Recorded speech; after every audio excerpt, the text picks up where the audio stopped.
வணக்கம். மணிமேகலை பாலமுருகனுங்க. நீங்கள் பார்த்துட்ருக்குறது சின்னி தலப்பு. இது சின்னி தலை, சின்னி தலப்பு, சின்னி இலை அப்படின்னு ஒவ்வொரு கிராமங்கள்லேயும் ஒவ்வொரு பேர் சொல்லுவாங்க. இது மலை அடிவாரங்களில் இருக்கும். இது நம்ம உடம்புல இருக்க விஷத்தன்மையை முறிக்கக்கூடியது. இது குப்பமேனி குடும்பத்தை சேர்ந்தது. புதர் செடி மாதிரி வளரும். இது இலைகளும் பார்க்குறதுக்கு குப்பமேனி இலை மாதிரியே தான் இருக்கும். தனித்தனி இலையாக இருக்கும். பூ இந்த மாதிரி மஞ்சள் கலரில் இருக்கும். இது இந்த கதிர் இருக்குது பார்த்திங்களா, அந்த மாதிரி இருக்கும். இந்த செடி எதுக்கு பயன்படுதுன்னா, இந்த செடியில் ஒரு மணம் வருங்க. இந்த இலையில் நல்ல ஒரு மணம், மூலிகை மணம் வந்து நல்லா வரும். நல்ல வாசனையாக இருக்கும். இந்த இலையை முந்தி காலத்தில் கிராமங்களில் குழந்த பிறந்த உடனே 30 நாளுக்கு 30 வகையான இலைகளில் 30 எண்ணெய் போடுவாங்க. அதில் ஒரு இலை இந்த சின்னி இலை. இந்த பார்த்திங்களா, அது குப்பமேனி மாதிரியே இந்த மணி இருக்கும் பாருங்கள், அந்த மாதிரியே இருக்கும். இதுலேயும் குப்பமேனி குடும்பத்தை சேர்ந்தது தான் இது. குழந்தைங்களுக்கு வயிற்று பொருமல் இருக்கும் பாருங்கள். வயிற்று பொருமல் ஏற்பட்டு வயிற்றால போகும். சில குழந்தைங்களுக்கு தொக்கை விழுந்துருச்சு அப்படிம்பாங்க. ஏதாவது சாப்பிட்டுச்சுன்னா அந்த இது போய் அந்த உணவுப் பொருள் போய் சொருகிக்கிட்டு தொக்கை விழுந்துருச்சு அப்படின்னு சொல்லுவாங்க. அது வந்து குழந்தைங்களுக்கு வயிறு பொறுமிக்கிட்டு பசிக்காது, சரியாக சாப்பிடாது, வயிற்றால போயிட்டே இருக்கும், வாமிட் எடுத்துக்கிட்டே இருக்குங்க. அந்த மாதிரி குழந்தைங்களுக்கு இதில் ஒரு 4 தலையை பறிச்சுட்டு போய் கொழுந்து தலையாக பறிச்சுக்கணும். அது கூட ஒரு பிஞ்சு அளவு சீரகம் சேர்த்துக்கணும். சேர்த்து நல்லா அரைச்சி அதை நல்லா ஒரு வெள்ளை துணியில் வச்சு நல்லா பிழிஞ்சிக்கங்க. பிழிஞ்சிக்கிட்டு ஒரு சங்களவு வந்துடுமா, அதை என்ன பண்ணுறீங்கன்னா கம்பியை காய வச்சு நல்லா முறிச்சிருங்க. இல்லைன்னா அருவா மூக்கை வந்து நல்லா அடுப்பில் காமிச்சு நல்லா காய வச்சுக்கோங்க. அதை அந்த சாரில் வந்து சொட சொடன்னு சவுண்டு கேட்குற மாதிரி வச்சுருங்க. அந்த காஞ்ச கம்பியவோ அருவா மூக்கவையோ வச்சுருங்க. அதுக்கு பேர் தான் முறிக்கிறது அப்படின்னு சொல்லுவோம். அப்படி இல்லைன்னா அந்த சிக்கு எடுப்போம் இல்லையா, சிக்கு வாங்கி அதையும் வச்சு நீங்கள் முறிச்சிக்கலாம். அரைச்சி சங்கில் எடுத்து வச்சுருக்கீங்க இல்லையா, அந்த மருந்தில் அந்த கம்பியை வச்சிங்கன்னா சட சடன்னு சவுண்டு வரும். அதுதான் முறிக்கிறது. முறித்து அப்படியே போட்டு விட்ருங்க. போட்டுட்டு அந்த சங்கை தலையை சுற்றி அந்த குழந்தைங்க கால் மாட்டில் கவுத்தி வச்சிடணும். எப்போவுமே தமிழ் மெடிசன் வந்து இந்த மாதிரி மருந்து போடுறப்போ அந்த சங்கை வந்து குப்புற கவுத்தி வச்சிடணும். இதே மாதிரி பெரியவங்களுக்கு வயிற்று பொருமல் இருந்தால் என்ன பண்ணணுன்னா, இந்த கொழுந்து தலையாக அந்த முனி தண்டையும் சேர்த்து ஒடிச்சிக்கலாம். ஒரு கைப்பிடி அளவு எடுத்துக்கோங்க. நல்லா ஒரு 1/4 டீஸ்பூன் சீரகம், ஒரு 3 மிளகு, ஒரு பல் பூண்டு சேர்த்து நல்லா வச்சு அரைச்சிக்கோங்க. அரைச்சி ஒரு 1/4 டம்ளர்லேருந்து 1/2 டம்ளர் சாறு வர்ற வரைக்கும் அரைச்சிக்கோங்க. கொஞ்சம் தண்ணி சேர்த்து அரைச்சிக்கோங்க. அரைச்சி புழிஞ்சு எடுத்து வச்சுட்டு நீங்களும் இதே மாதிரி முறிச்சிக்கலாம். இல்லைன்னா முறிக்க வேண்டியதில்லை. பெரியவங்க தானே, அதனால் முறிக்க வேண்டியதில்லை. இல்லை எங்களுக்கு வந்து ரொம்ப காட்ட வேண்டியதில்லை அப்படின்னா நீங்களும் முறிச்சுமே சாப்பிட்டுக்கலாம். சாப்பிட்ட கொஞ்ச நேரத்துலேயே அந்த வயிற்று பொருமல், அந்த வயிற்றில் இருக்க நச்சுத்தன்மையெல்லாம் செரிமானமாயிரும். அந்த விஷத்தன்மையை முறிச்சு விட்ரும்.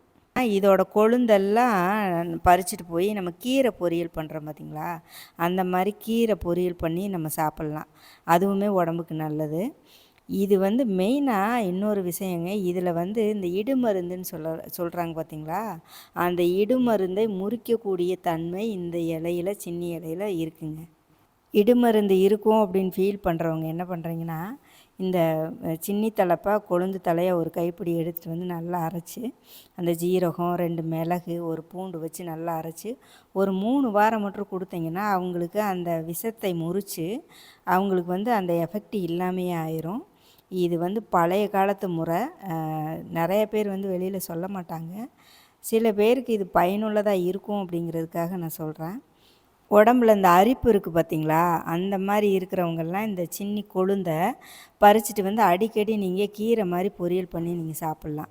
சாப்பிட்டிங்கன்னா நம்ம வயிறை சுத்தப்படுத்தி அந்த அரிப்பை ஏற்படுத்தக்கூடிய அந்த விஷக்கிருமியை அழிச்சிரும். இது உடம்புக்கு வந்து ரொம்ப நல்லதுங்க. இது வந்து பெரும்பாலும் இப்போ எல்லாம் அதிகமாக அழிஞ்சிக்கிட்டு வருது. நீங்கள் பார்த்தீங்கன்னா இந்த செடி இது குச்சி இருக்குது பார்த்திங்களா, இந்த குச்சியை ஒடிச்சிட்டு வந்து வச்சிங்கனாலே தளைஞ்சிரும். இது கிடச்சிதுன்னா ஒடிச்சிட்டு வந்து நீங்கள் வீட்டு தோட்டம் வச்சுருக்கிறவங்க வச்சு பாருங்கள். அப்படி இல்லைன்னா இதில் அடியில் வந்து கிழங்கு தான் இருக்கும். அதுக்கு பேர் கிட்டி கிழங்கு அப்படின்னு சொல்லுவாங்க. அதுவுமே சிறுநீரகத்துக்கு பொடியாக செஞ்சு சாப்பிடுவாங்க. சிறுநீரகத்தில் அலர்ஜி இருக்கிறவங்க, கிருமி இருக்கிறவங்கெல்லாம் இந்த கிட்டி கிழங்கு வந்து பொடியை செஞ்சு சாப்பிடுவாங்க. அதுக்கு பத்தியம் இருக்கணும். நம்மளுக்கு வந்து பத்தியமெல்லாம் தெரியாது. அப்புறம் அளவுக்கு அதிகமாகவும் அந்த கிட்டிக்கிழங்கு சாப்பிட்டாங்கன்னா அவங்களுக்கு இந்த கலலையாக வர ஆரம்பிச்சிடும். அதனால் பெரும்பாலும் அந்த கிட்டிக்கிழங்கு வந்து யாரும் ரெக்கமெண்ட் பண்ண மாட்டாங்க கிராமத்தில் இருக்கவங்க. இந்த இலையை வந்து நீங்கள் தாராளமாக சாப்பிட்லாம். இந்த கொழுந்து இலையை பறிச்சுட்டு வந்து நீங்கள் வந்து பொரியல் பண்ணி சாப்பிட்லாம். வயிற்று பொறுமல் இருக்கிறவங்க, குழந்தைங்களுக்கு வயிற்று பொறுமல் இருக்குது அப்படின்னா அவங்களுக்கும் நீங்கள் இதை பயன்படுத்தலாம். இடுமருந்து இருக்கிற மாதிரி ஒரு ஃபீல் இருக்குது, வசியம் பண்ணி வச்சுட்டாங்க, அந்த மாதிரியெல்லாம் சொல்லுவாங்க இல்லையா? அந்த மாதிரி இருக்கிறவங்களும் ஃபீல் பண்ணுறவங்களும் இந்த இந்த சின்னி தலையை வந்து அடிக்கடி உணவில் சேர்த்துக்கோங்க. அது இல்லாமையே போயிடும். உங்களால் வந்து அந்த சாறு எடுத்து குடிக்க முடியலனாலும் பரவாயில்ல, கீரையை சமைச்சு சாப்பிடுங்க. இது வந்து எல்லாருமே சாப்பிட்லாம். சாப்பிட்டா உடம்புக்கு ரொம்ப நல்லது. நம்ம வயிற்றை அடிக்கடி நீங்கள் சுத்தம் பண்ணிக்கோங்க. இந்த மாதிரி காட்டு வெளியில் தானே முளைச்சிருக்கு பார்த்தீங்களா? இந்த மூலிகை செடிகள்லாம் அதுக்கு தேவையான சத்துக்களும் சூழ்நிலைகள், அந்த மண் இதெல்லாம் வந்து கரெக்டாக அதுக்கு கிடைச்சா மட்டும்தான் அந்த இடத்துல அது வளரும், நல்லா செழித்து வளரும். தனக்கு தேவையானது எங்கே கிடைக்குமோ அந்த இடத்துல தான் அது வளரும். அப்போது அது வந்து இயற்கையிலே நிறைய ஒரு மருத்துவத்தன்மையை அது உள்வாங்கி வச்சுருக்கும். தானே எல்லா இடத்துலையும் முளைச்சிருக்கும். அதுக்கிட்ட பார்த்திங்கன்னா அந்த செடிகள்கிட்ட நிறைய மருத்துவ குணம் இருக்கும். பழைய ஆளுகள்லாம் வந்து பார்த்திங்கன்னா சும்மா போகும்போதே இந்த செடியை வயிறு வலிக்குது, தலை வலிக்குது அப்படின்னா டக்குன்னு ஒரு தலையை பிடுங்கி கசக்கி இதை மோந்து பாரும்பாங்க, இல்லை இந்த சாரை குடி அப்படிம்பாங்க, சரியாக போகும். ஏன்னா அவங்களுக்கெல்லாம் அது தெரியும். இந்த செடியுமே பார்த்திங்கன்னா ஆடு மாடுகள் நல்லா விரும்பி சாப்பிடும். அதுவும் இல்லாமல் அந்த ஆட்டுக்கறி இருக்குது பார்த்திங்களா? கிராமங்களில் ஆட்டுக்கறி நல்ல டேஸ்ட்டாக இருக்கும். என்ன காரணம்னு கேட்டிங்கன்னா இந்த மாதிரி மூலிகைகள்லாம் சாப்பிட்றதுனால தான். இந்த சின்னி தலைப்பூ சாப்பிட்ட ஆட்டுக்கறி நல்ல ருசி இருக்கும் அப்படின்னு சொல்லுவாங்க. நல்ல சத்தும் இருக்கும், நல்ல ருசி இருக்கும் அப்படின்னு சொல்லுவாங்க. இந்த செடி மலை அடிவாரங்களில் ஓடைகள் இருக்குது பாருங்கள். மலை அடிவாரங்களே நிறையா இருக்கும். அந்த ஓடைகள் வருது பார்த்திங்களா? அந்த ஓடைகள்லாம் மணலை தாண்டி அந்த மேடான கரைகளில் இருக்கும். அதே மாதிரி ஆற்று ஓரங்களில் அந்த ஆற்று மணல் தாண்டி அந்த மண்ணுக்கரை ஆரம்பிக்குது பார்த்திங்களா? அதில் இருக்கும். என்ன காரணம்னு கேட்டிங்கன்னா இதுக்கு கொஞ்சம் ஈரப்பதமும் வேணும், ரொம்ப ட்ரையாக இருக்கக்கூடாது, ரொம்ப அதிகமான தண்ணி இருக்கக்கூடாது. தண்ணி ஓடுற மாதிரி தண்ணியிலே இது இருக்காது. தண்ணியாக சொதன்னு தண்ணி இழுத்துக்கிட்டே இருந்தாலும் இருக்காது. நல்ல ஒரு பொலப்பாக ஈரத்தன்மையோடு இருக்க மண் எங்கே ஆரம்பிக்குதோ அங்கெல்லாம் இந்த சின்னி தலைப்பு செடி வந்து நிறையாவே முளைச்சிருக்கும். சில இன மக்கள் என்ன பண்ணுவாங்கன்னா எங்கள் ஊர் பக்கம் அவங்க இந்த மூலிகைகள்லாம் இருக்குது பார்த்திங்களா? இந்த மூலிகைகள்லே பார்த்திங்கன்னா அவங்க இந்த விஷக்கடிக்கு மந்திரிக்கிறது, அப்புறம் பார்த்திங்கன்னா அந்த பாம்பு கடிக்கு வந்து அந்த வீரியத்தை குறைக்கிறதுக்கு மந்திரிக்கிறது, இந்த இலையெல்லாம் கசக்கி அவங்க கொடுப்பாங்க. அவங்களுக்கு அது தெரியும். அவங்க என்ன பண்ணுவாங்கன்னா இந்த இலையை பறிச்சுட்டு போய் கசக்கி ஈசல் புத்து இருக்குது பாருங்கள், அந்த ஈசல் புத்தில் ஊதி விட்ருவாங்க. ஊதி விட்ட உடனே அந்த ஈசல் பூரா வெளியே வரும். இது நம்ம போய் கசக்கி ஊதினாலாம் வராது. அவங்க ஏதோ மந்திரம் சொல்லி அதை கட்டுப்படுத்தி அந்த ஈசலெல்லாம் வர வைப்பாங்க. அந்த மாதிரி ஆளுகள்லாம் இப்போ இல்லை, முன்னாடி இருந்திருக்காங்க. எங்கள் அம்மா அப்பா பெரியவங்கள்லாம் சொல்லி நாங்கள் கேள்விப்பட்டிருக்கோம். இப்போவுமே ஒரு சிலர் அந்த மாதிரி ஈசல் பிடிக்கிறாங்கன்னு சொல்கிறாங்க. நம்மளுக்கு தெரியல, போய் பார்த்ததில்ல. ஆனால் அந்த மாதிரி இந்த இதை வந்து பிடிப்பாங்க. அப்புறம் பார்த்திங்கன்னா நிறைய ஆன்மீகத்துக்கு இந்த இந்த சின்னி தலைப்பு செடியை யூஸ் பண்ணுவாங்க. நம்ம இடுமருந்துக்கெல்லாம் பத்தியோ எதுவுமே வேண்டியதில்லை. இந்த இலையை பறிச்சுட்டு போகிறீங்க, ஒருத்தருக்கு இருக்குது அப்படின்னு உங்களுக்கு சந்தேகமாக இருந்தால் ஒரு கைப்பிடி அளவு பறிச்சுட்டு போகிறீங்க. பறிச்சுட்டு போய் நல்லா சீரகம், மிளகு, ஒரு பூண்டு வச்சு நல்லா தட்டி அவங்களுக்கு வாரத்தில் ஒரு நாள் 3 வாரம் தொடர்ந்து கொடுத்துக்கிட்டே வந்தீங்கன்னா அவங்களுக்கு சுத்தமாகவே அது இல்லாமே போயிடும். இல்லை வேண்டாம் அப்படி கொடுக்கலன்னா கூட பரவாயில்ல, கீரையை பறிச்சுட்டு போய் பொரியல் பண்ணி நீங்கள் அடிக்கடி உணவில் சேர்த்துக்கலாம். அவங்க மட்டும்தான் சேர்த்துக்கணுமா அப்படின்னா அப்படியெல்லாம் கிடையாது. நம்ம எல்லாருமே சாப்பிட்லாம். எல்லாருமே சாப்பிட்டோம்னா அந்த உடம்புல இருக்க அந்த விஷத்தன்மை, நச்சுத்தன்மை இது எல்லாமே கிளியர் பண்ணிக்கலாம்.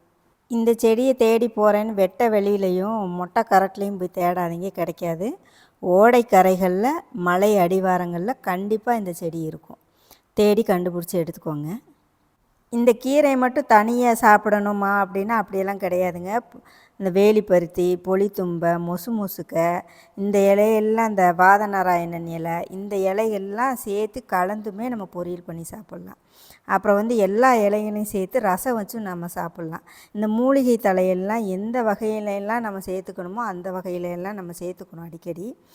இப்போ கிராமத்தில் இருக்கவங்களுக்குலாம் பெரும்பாலும் இந்த பூரான் கடிச்சா, பூச்சி கடிச்சாவெல்லாம் பெருசாக அவங்களுக்கு வந்து பாதிக்காது பார்த்துக்குங்க. என்ன காரணம்னா இதெல்லாம் அவங்க உணவில் சேர்த்து அப்பப்போ அந்த விஷக்கிருமிகளை அழிச்சிக்கிட்டே வருவாங்க.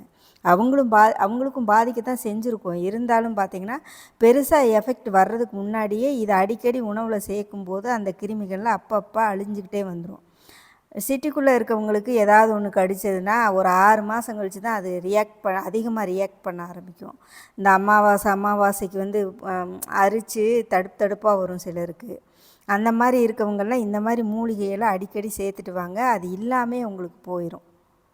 இந்த வீடியோ உங்களுக்கு பயனுள்ளதாக இருந்திருக்குன்னு நான் நம்புகிறேன். நன்றி.